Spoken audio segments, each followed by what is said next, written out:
Hear the story of my life, heartaches and pain, weeping at night and laughing at dawn.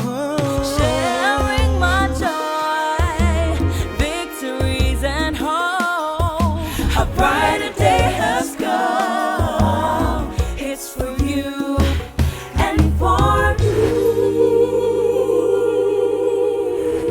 Hello everyone, welcome to the Jessica Kayanja Show. We bring you real life stories of people who have weathered the storms of life and are willing to share their trials and their triumphs with us. And today's topic, step parenting. When we mention the word stepmother, everybody thinks it is the Cinderella scenario. You think of a mean woman standing between you and your destiny, standing between you and progress, feuding and fighting you. Today's story is about to amaze you. We have a woman who raised 22 of her husband's children, and her stepdaughter is here to validate that story. She says, my stepmother was a beautiful being. She raised us, she nurtured us, she loved us, and she was there for us. Mrs. Obutu, you are welcome. Oh, thank you. You look beautiful today. Oh, thank you. Thank you for even giving the consideration to be here. Thank you. We really appreciate that. Thank you very much. And Susan, we are happy to see you. Thank you. Thank you for being here. Pleasure. Susan, how many wives had your father? He had about five wives. Each had her own home in different parts of the country. Being a banker, he would be posted from one place to another, and wherever he was stationed, he had a home and a wife. And my mother was one of them. My mother lived in Mbale.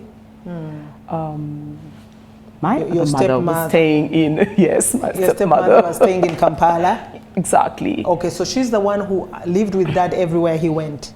No, no.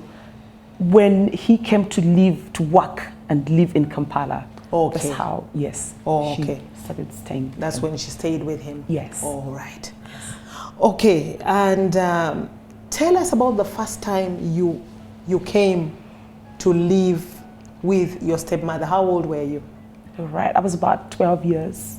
Okay. I recall I'd actually completed my primary leaving examination. Okay. And I was supposed to be joining my senior one.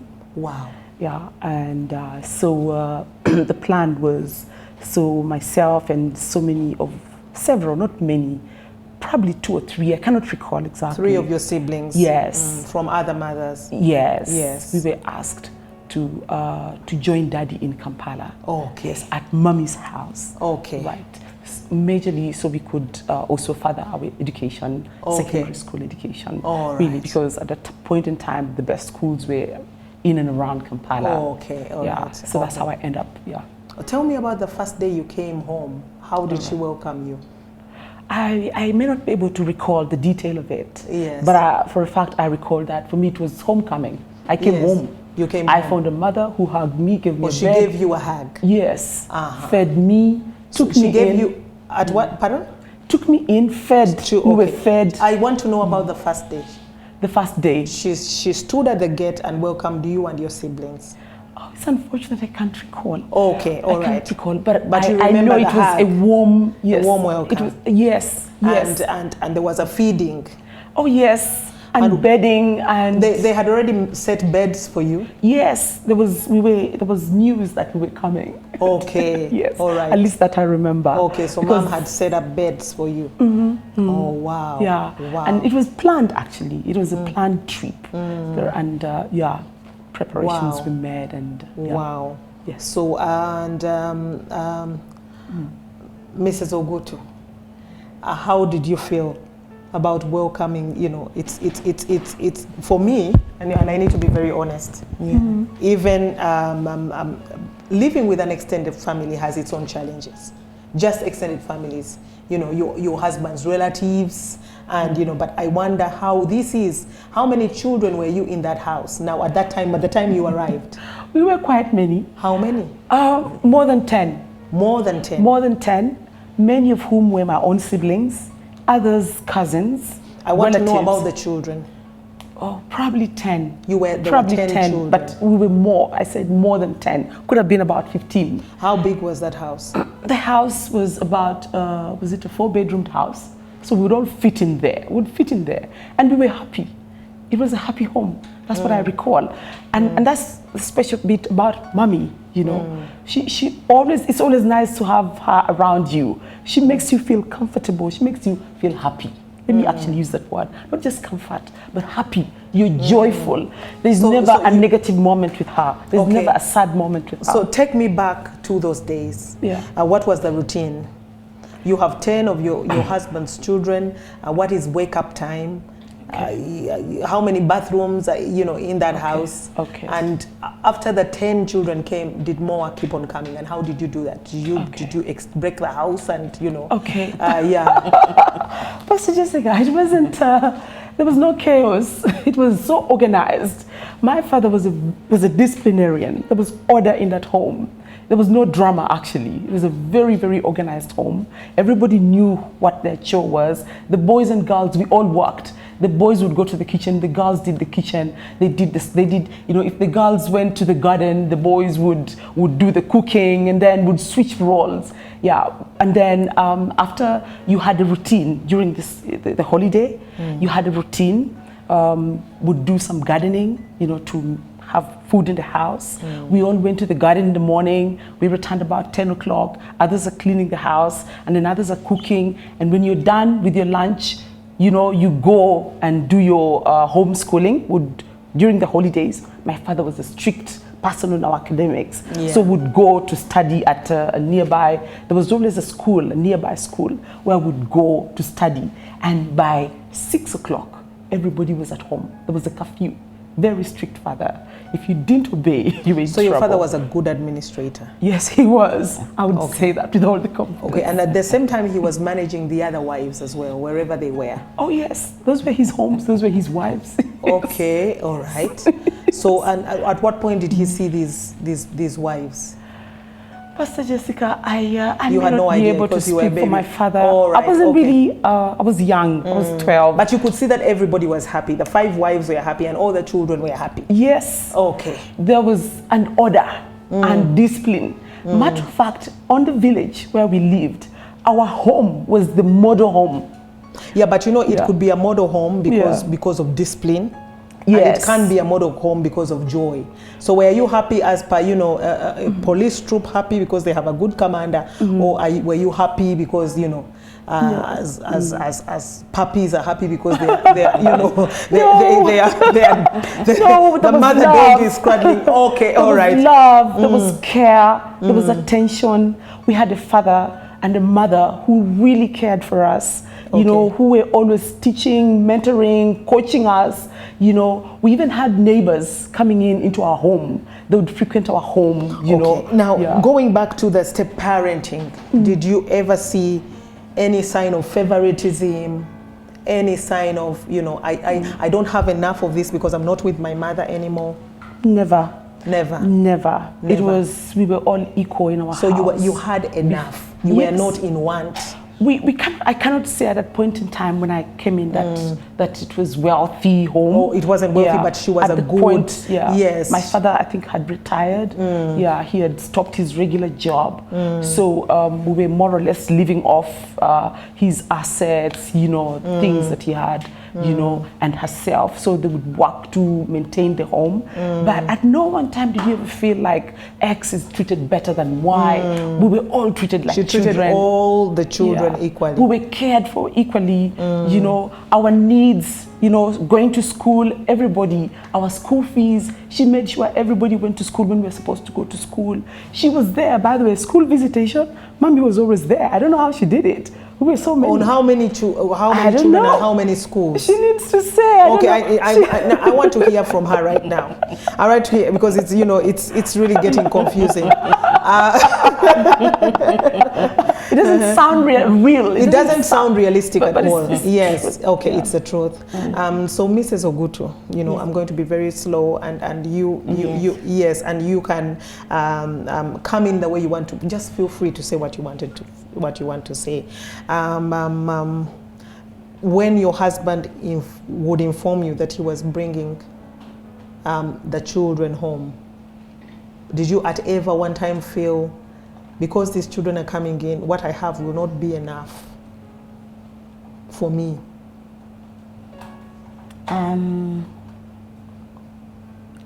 Bringing children was not new to me. Because he told me at first that let's keep all these children together so that they can study well. So it was not new to me. And if he's bringing a child, he was not asking me. He would not ask you? He would just bring the children, they stay with me. Okay, he would not say, I'm bringing Susan tomorrow. It is the children who were under the impression that you were being informed. Yes, maybe the children. I hope you can hear but that, Susan. But me, I wasn't. He just brings any child he wants, he brings them. He would just wake up and bring the children. And yeah, he comes with the children. And you welcome them. You welcome them. Yes. And hug them and give them a meal. Hug. Hugging is, I think, her brand. You hug everybody. Yeah, she's a hugger. I know that. So every time he would say, I'm bringing children, you would welcome the children. He was not mentioning anything. Oh, he wouldn't say anything? No. He was a typical African man. What he wants to do is what he does. If he brings children, he will not tell me. I like the fact that you're honest, because, you know, Susan is really trying to package this in an educated way, and I know what African men. I know I don't see an African man saying, you know what, you know, I'm bringing so and so and so, especially that, you know, that type of scenario where there are more than 10 children. He's not that. He's not one of that type. He was not that type. Yeah. He would just bring the children. And even other people. Including other people. He would also bring other people into the home. Relatives, yes. Whoever wants to come, I welcome them. A neighbor in the village. So you had long decided that stepchildren were not going to ruin your marriage? Not at all. Not at all. And it didn't matter, even if he kept on bringing as many, you would still have welcomed them. I used even to ask sometimes that, do we still have more children?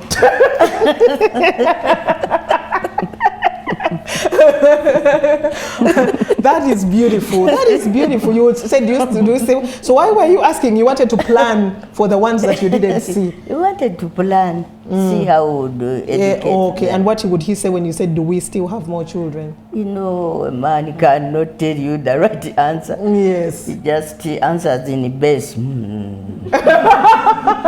like that, you can't know, and you can't force him to say the truth. No. Wow. Okay. Wow. So here the children think. I hope some people are listening.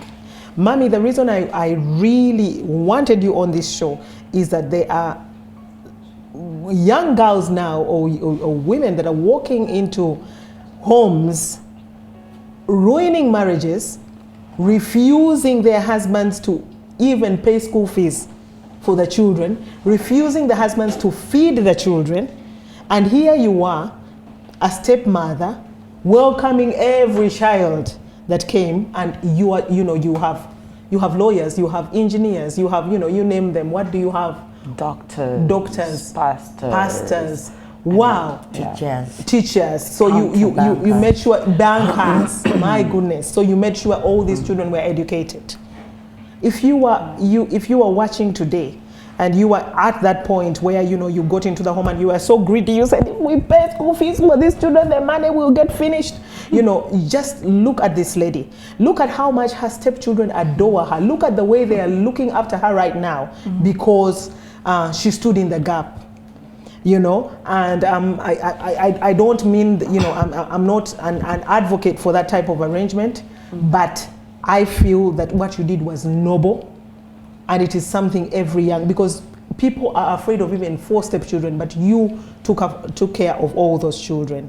Now, I'm going further I'm looking at the other scenario. So the children kept on coming, yes. So what did you do to make sure that they had enough?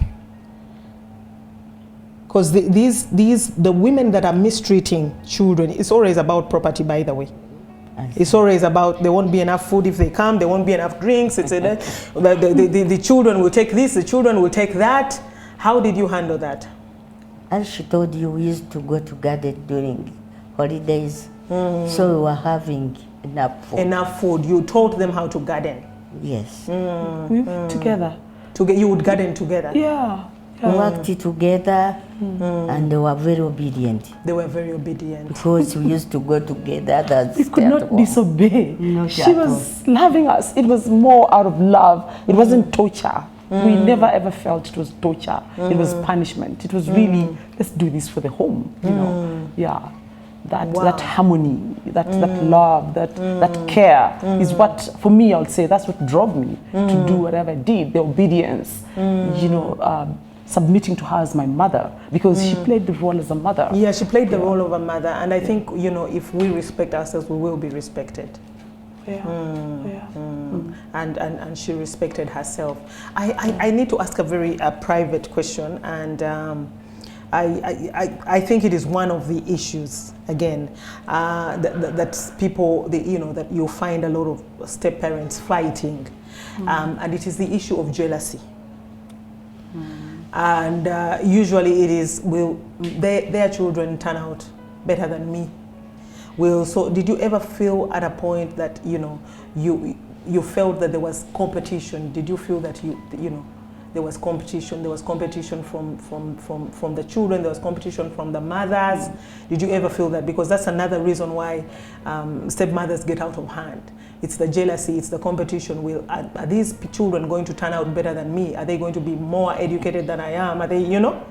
And someone comes into the home and she's not educated, and here are these children. They're engineers, you know. They're doctors. They're lawyers, and you know. There was no such a thing in my case. In your heart? Because my mother taught me. Your mother taught you. Mothers of nowadays don't talk to their children. To their children. They don't tell us what to expect. Yeah, they don't. My mother taught me earlier. I would say it in Luganda, that embwa zonna zigabuliranga ne zirya, erikuttira toligimanya. She used to say that word so many times. Yes, for those of you who are watching, what she says is what she means, or what her mother meant when she said embwa zonna ozigabiranga ne zirya erikuttira toligimanya. It's a proverbial saying, and this is what it means. It means when you have dogs in your compound, feed all of them, because you don't know which dog will kill the thief. Yeah. Okay, so that is powerful. And that thing kept me in my heart. Yes. So whoever was coming in the home was to be welcome. Was to be welcomed, was to be fed. Yes. Wow. And another thing she taught us, she told me, nti munju temuli kubo. So even if a stepchild just walks in, welcome them, because you know it's munju temuli kubo means there is no road, or there is no highway in a home. If someone is coming through your home, they are not going to the neighbors. They are probably yours. They have come for you, so you just welcome them. So, you know, wow. So you observed all those values. Yeah, because she helped me. She helped you. If I don't do it, then I'm not doing it right. And that whoever comes in the house must eat.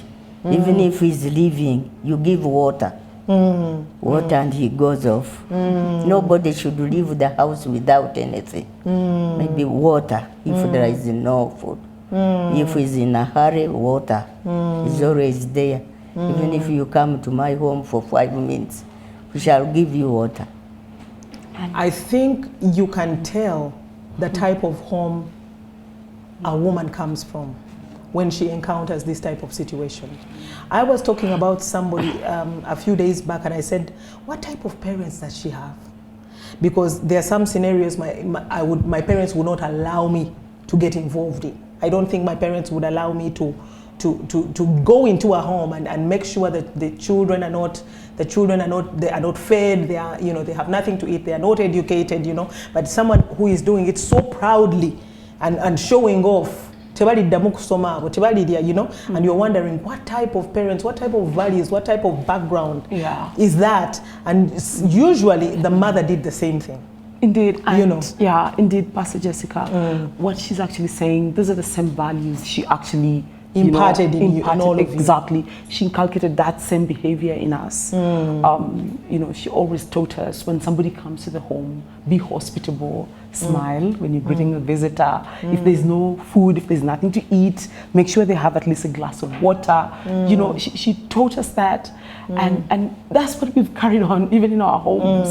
We have lived really, and maybe that's what I meant when I said we were actually a model you were family. A model family. There was discipline in the house, which even the village would see that there was discipline in that home. In that home. Yeah, but really it was because we were taught, we were nurtured, we were coached. She would actually coach us, literally. She would show you how to smile for a visitor, how to greet a visitor with a smile, you know, how to serve, you know, social etiquette. How do you sit on the table when you're eating, when you're going out for a date, you know, with this young man? How do you hold the fork? How much do you eat?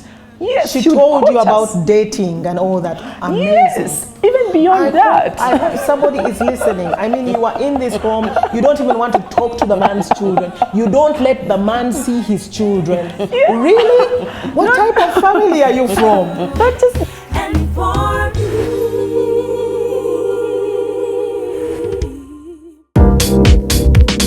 Thank you so much for tuning in. I hope you're enjoying this program so far. Please like, comment, and subscribe to Pastor Jessica's YouTube channel.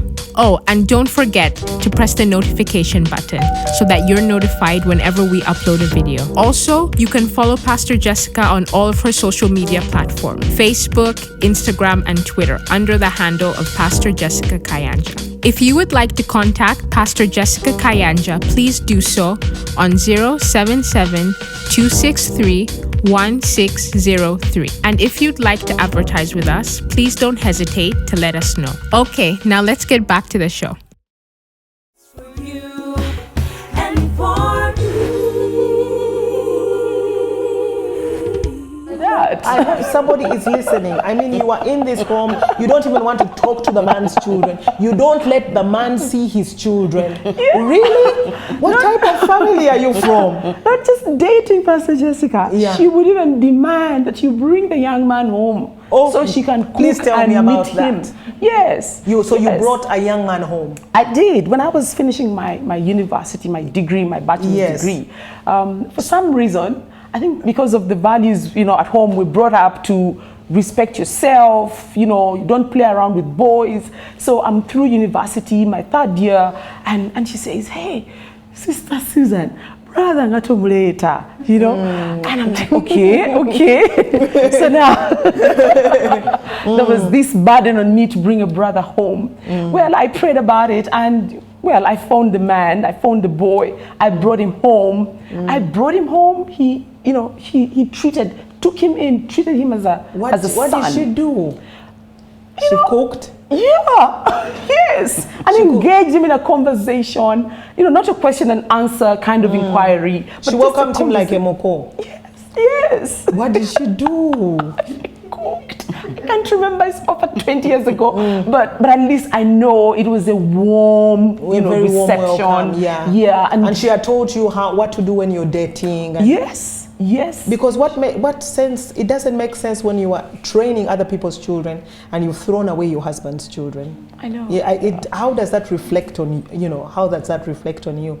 But right now we can let her teach. Yeah. She has given this testimony before because she has ground on which to give this testimony. She has moral ground. There are some people who stand up and teach, and I wonder what on earth they are teaching. She has a testimony. She has a testimony. Yeah, she does. Wow. Yeah. So she brings this moko. You bring this moko home. Yes. And she comes and greets the moko mama wakoroche. What did you do? Not just my own, but even my other siblings. We're many. I know. Yes. 22 is a good number. Yeah, we're many. They can testify. They would bring them home, and she would you know, give them the honor of, you know, a prospective husband. And it was a culture in our home. Before you married a young man, they needed to come home and, you know, so they get to meet our parents. So it was regular, you know, before you knew it, they were part of the family. Yeah. So by the time you get married, they have actually, they are assimilated into the family. Yeah. Purely because of her nature, she made it easy for them to return over, you know, many times. And then she would also do even the kwanjula. You know, Wow. She would prepare. She would take charge. She took charge Our of your brothers. kwanjula. Yes, our brothers. She would arrange. She was in charge. She was our mother. You know, Wow. that's why it's hard for me to refer to her as my stepmother. Wow. You know, she yeah. So There's I'm going to ask another sensitive question. Yeah. Within the time of the kwanjula, what would happen? Because, you know, the real mother of the child has to come. Yeah. And then you are there, you know, and this is where we see the heart or the spirit. Because some people will say, Taja, you know, let her stay, you know, where.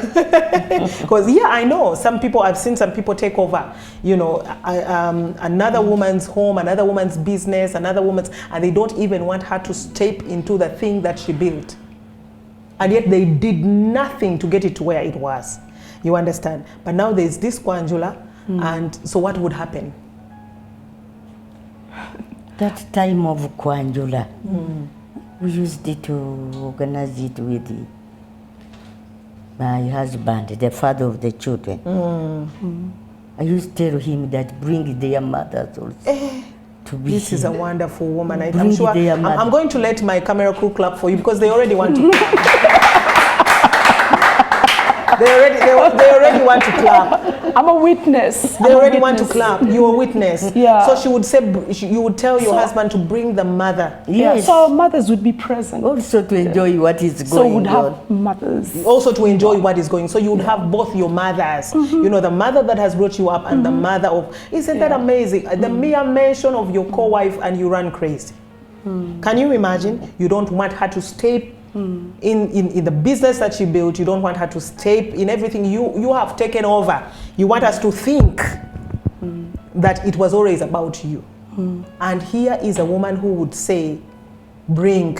And that is why God blessed you. Thank you. That is why God blessed you. So you and what would happen? Who would sit with your husband? You would both sit, the two mothers, together with your husband.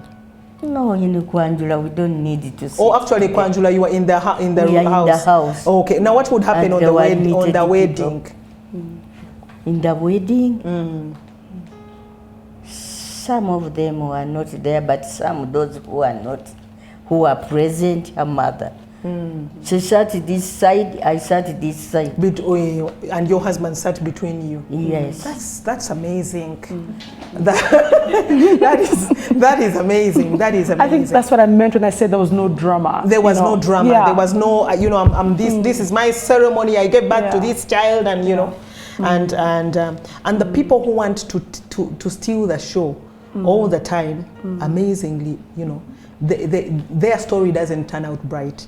Usually, the children you don't want to shine are always the ones who shine. I know, yeah. But she was never anywhere. She was never like that. Near that. That's why her story turned out so well. I didn't say when we enter her home, she leads us to salvation.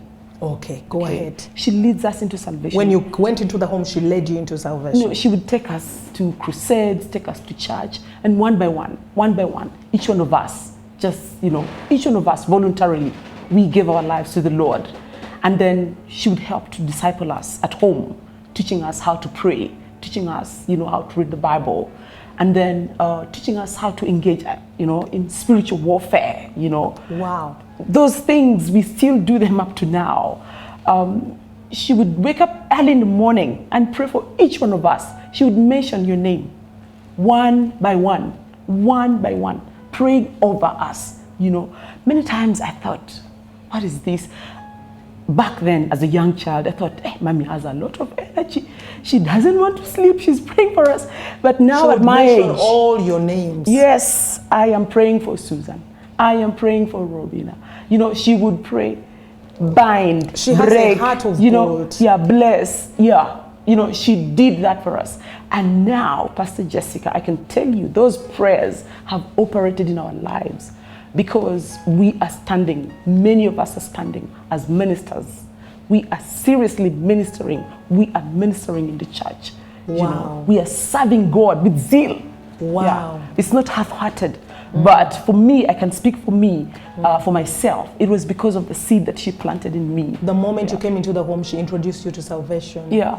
Wow, that's amazing. Yeah, we had a fellowship at home regularly, every night, and everybody had to be there. Yeah. Wow. When I look back at my age right now, that's a lot of effort. Yeah. Yeah, it's a lot of effort. It was a sacrifice. Yeah, she's that kind of person, selfless, sacrificial. Definitely. Yeah. Because you're grooming these children to get married, and you are, you know, I have children that have finished university. I've never asked them, you know, whether they have anyone looking at them or what. I've just never thought of doing that. You know, later, Muko, let's cook and this and this and that. So I think that is amazing. She's mentoring you spiritually. She's grooming you to get married. Yes. Teaching us how to cook. Teaching you how to cook. Yes. And to be perfect wives. Yes. Wow. Wow. Wow. That is amazing. I'm sure our spouses are happy. Wow, wow. Personally, I'm married 21 years now. Wow. My other sister, I think 25. Many of us have held our marriages down. You have absolutely no reason not to, having seen I attribute it, you know, majorly to, you know, my upbringing, the way we were brought up. Yes. While in her hands. In her hands. Yes. She turned a situation that could have looked hopeless she turned it around into something amazing. Indeed. And she rewrote that story. Indeed. I have not talked to anybody who was brought up in a polygamous family that can give me that type of story. You know, even the polygamous families in the Bible are feuding.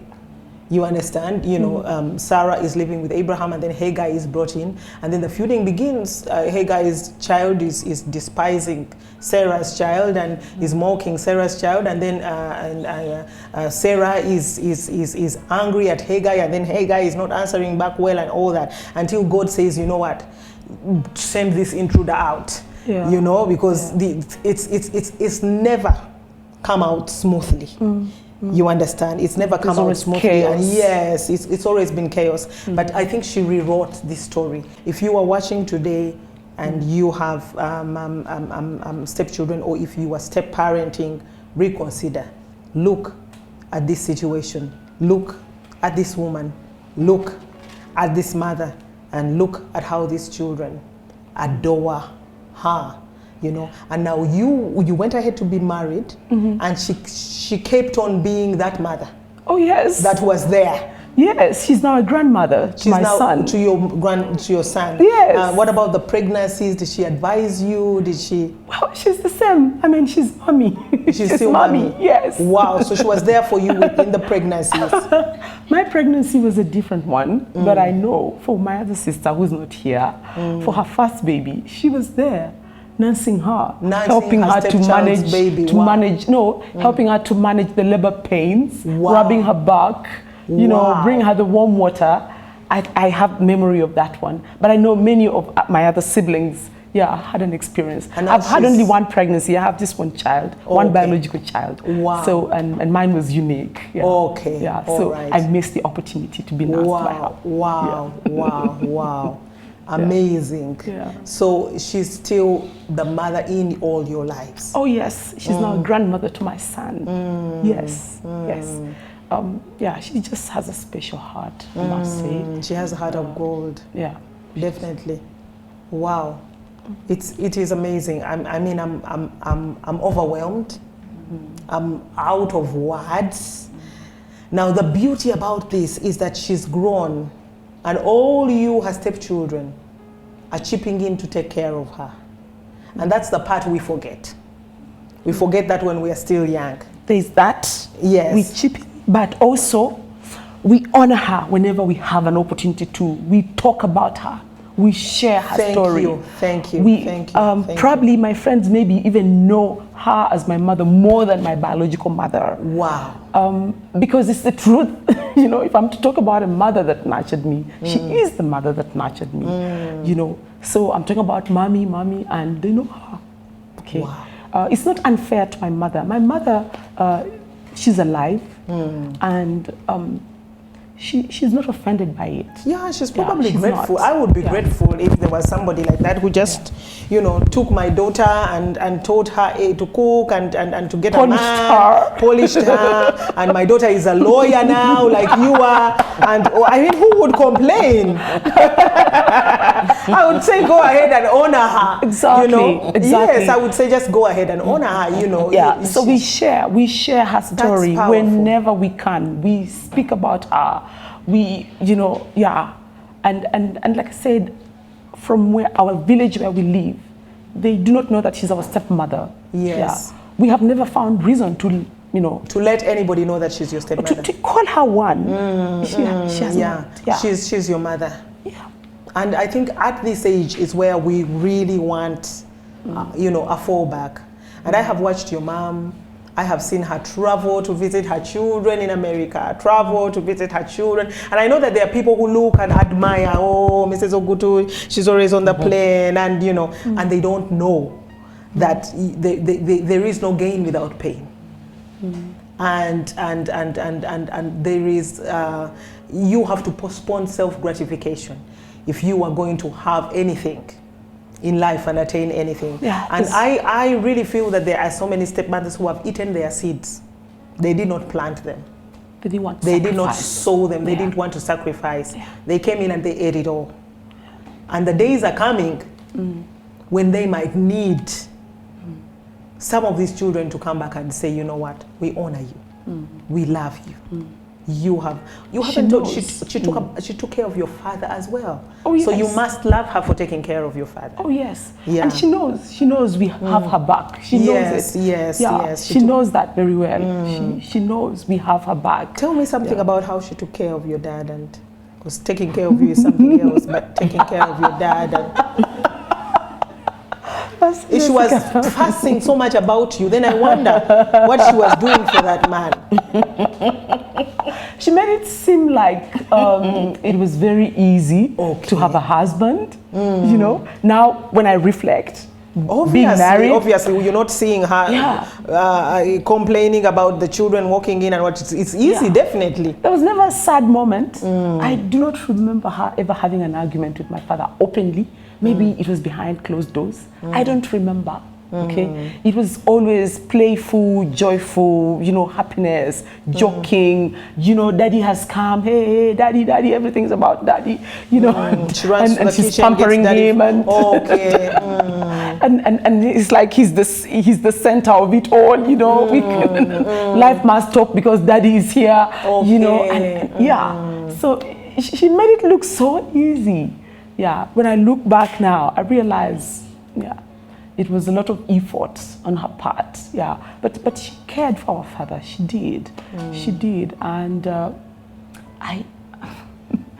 of it is hard for me to speak. Yeah, I know. Yeah, she did. She loved him. She took care of him, and anybody who takes care of your children loves you too. Oh yes. Yeah, I think the hardest, the worst scenario I've seen is a stepmother actually refusing the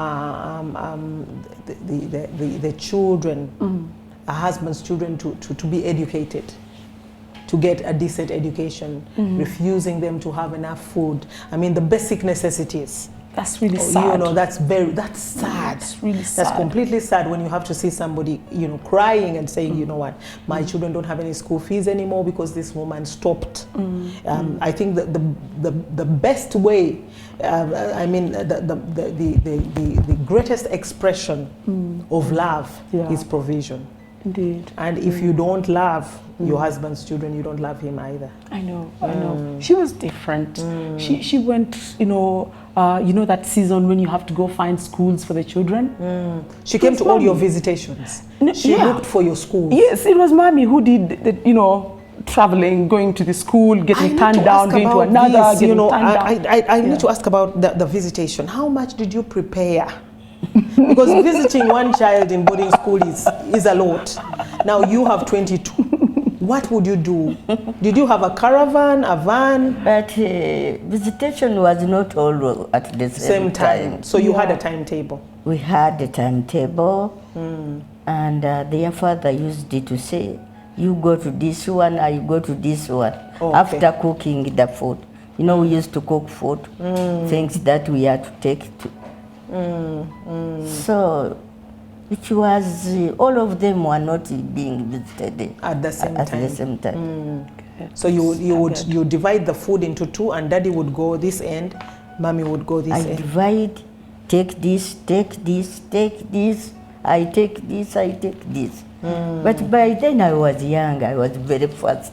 I used to do things very quiet, very fast, at a speed. She was energetic. But now I can't. But you know that kept you young because you were very active. You know, that kept you young as well. That's right. Plus her attitude. Yeah, like I said, her attitude was always joyful. I don't remember her complaining. I don't remember her raising her voice at anyone in the house. You know, she was, I don't know why, but I don't know. I don't know how she did it, but there was always, it was nice to have her around you. She gave you that comfort, you know, that you needed from a mother, and it was consistent. It was just consistent. You know, it's daddy who did the beating. She would never beat, you know, she would never complain. It was always, you know, so we feared daddy, and instead we always ran to mommy, you know. That was the environment. But for me, it was her attitude, like I said, her spirit. Yeah. And I mean, you haven't said it, but I believe for you it was also ministry. You were really serving the Lord at some point in time, you know, because you're not doing it just for us in the house, but even the neighbors' children, you know, they would also come to our home and they would find solace there. Yeah. They would find comfort in our home. Mrs. Ogutu, I want to give you a chance to talk to the young ladies that are terrorizing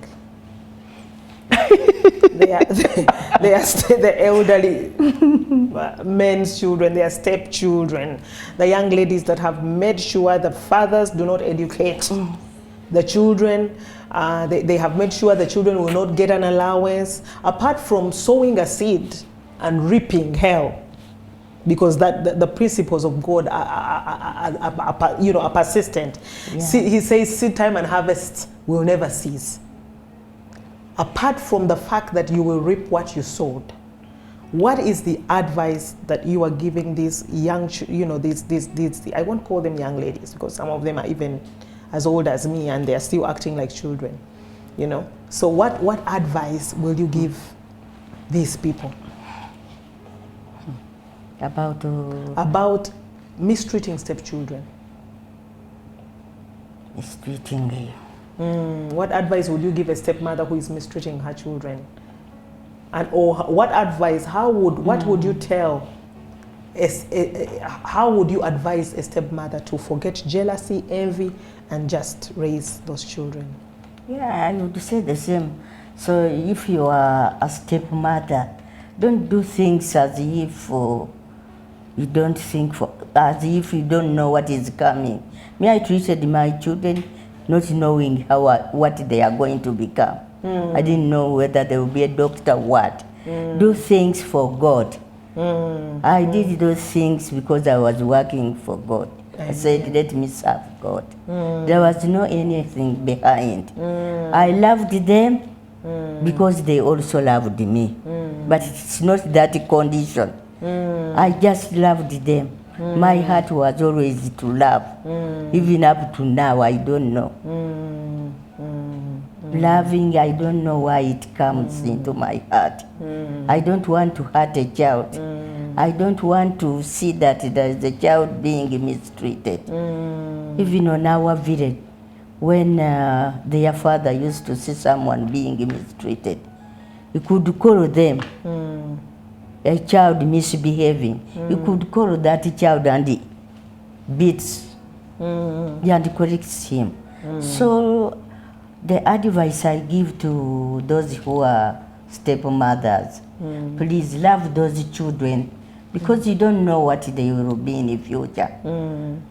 Like mine now, they are the one nursing me every time. If I keep quiet for long, they call and say, "What's wrong, Mommy? You are very quiet." They send something. They make sure. I can see the way you what you look. They make sure there's. She was telling us she has a stepdaughter who always sends chicken every weekend. She has to eat chicken. Even those ones in South Africa. In South Africa. The daughter-in-law has to bring what? Chicken. She has to prepare it. See someone coming. She put it on the plate. Hey. And wow. Even here. She brought chicken. Even her. It is in the car. She has brought chicken. Yes. It is in the car. Wow. This is a challenge. She was telling me to eat before. I said, no, I will eat after. She knows you like chicken because you told us about chicken. I told you about the chicken. She knows you like chicken. Yeah. So they buy it, they pamper you actually. Yes, they do it. Not a fresh one. They have to prepare it as we roast it. Yeah, or she likes roasted chicken. Yes. Wow. But she deserves that and more. She does. She deserves a lot She deserves much more than roasted chicken. I really. know. She sacrificed a great deal. She literally stood in the gap. I know. You know, and did more than just standing in the gap. You know, she mad. But I think also those about stepmothers, men also should love their wives because their father loved me. Could always come to me. So you were good to these children because their father loved you? No, he loved me before the children. He loved you before the children? Yes. And when you... And every time he goes out, he comes back with something, a gift, whatever. Yeah, what would he bring you? Yes. Sometimes a hanky, sometimes pork. Wherever he's invited and he goes alone, he brings something in the court. He doesn't want children to see because they are men. He put it in the court, bring it here in our room, and puts it there on the bed. For you? For me. A real African man. Yeah. Okay, there's your pork. And then you would eat this pork and say, let me just look after this man's children. Let me call. If I call someone, he would say no. Because he knows I'm going to give it out. So he doesn't allow anybody to enter in the room. Oh, so you feel that if men love these women, yes, they will take care. Men should also love their because some men want to show, if they have other children, they want to show off. When they come back, they want to call those very children, one of them, have you eaten? Ask them, have you eaten? Have you? Oh, they want to, yes, yes, I know that exists. They want to draw a wedge between you and the children. Yes. Okay, but your husband let you be the leader of those children. Yes. And he trusted you with them. He trusted me with the children, and he could not allow any child to go and report anything to him. He could ask, have you talked to mommy about it? She can tell you. Oh yes, and you did not disobey mommy. If you disobeyed her, you were punished. Men, you have been advised to love your wives, and maybe if you love them, bring them some secret pork in the bedroom and show them what. Not pork, something else. Bring them some secret pork. Anyway, men, if you love your wives, if you trust them with the children, yes. If you don't come home and ask questions, did you bathe, did you eat? Your wife will, if you show some trust, your wife will take it upon herself. That's right. Never to disappoint. Susan, there is a proverbial saying that a stepmother never wins. No matter how good you are, the children will always find fault. Your mother has defeated the whole essence of this saying. She is that stepmother who you have failed to find fault with.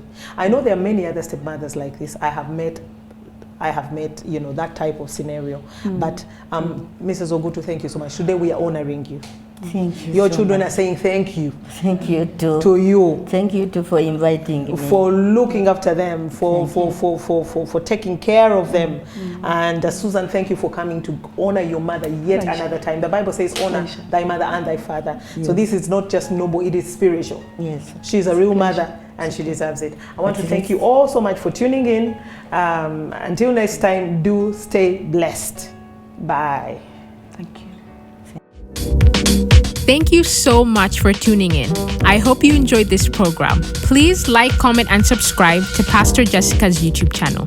Oh, and don't forget to press the notification button so that you're notified whenever we upload a video. Also, you can follow Pastor Jessica on all of her social media platforms, Facebook, Instagram, and Twitter under the handle of Pastor Jessica Kayanja. If you would like to contact Pastor Jessica Kayanja, please do so on 077-263-1603. And if you'd like to advertise with us, please don't hesitate to let us know.